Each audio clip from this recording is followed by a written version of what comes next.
Good evening, Professor J. So, chapter 1 of our reading was geared towards quality management fundamentals. And on page 5 in our reading, the quality was described as the degree to which health services for individuals and populations increase the likelihood of desired health outcomes and are consistent with the current professional knowledge.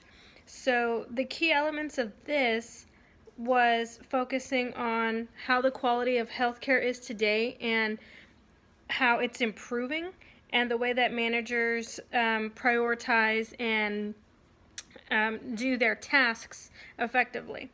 So chapter 2 was talking about policy and advancing quality, and it was introducing different kinds of policy into healthcare management. And also, I feel like I'm rummaging through my book here really quickly. So it was talking about how the dynamics are rapidly changing. This chapter, it was hard for me to kind of grasp the concept of it, to be completely honest. But I know that policy in healthcare is extremely important, because without policy, there really wouldn't be any it's like a ladder effect. There really wouldn't be any way to run and successfully manage a business. So for chapter 2, applying the policy is important, and it's something that I'm going to continue to read up on because I do want to understand that better.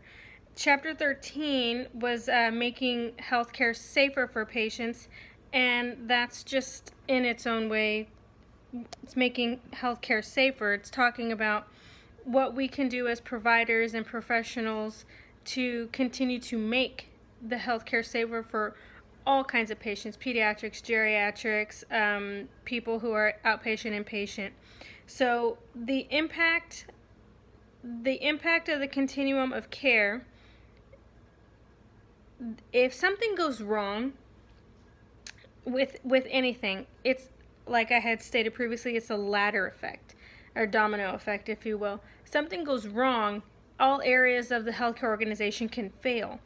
And this has a huge impact on the patient's outcome, because it's involving their care, the quality of their care. I believe also the safety. It was talking about the definition of safety here on page 5 as well. And safety is simply the patient freedom from accidents and preventable injuries produced by the medical care. So I find important about all of these is because all the chapters is that they do all tie into healthcare and healthcare administration.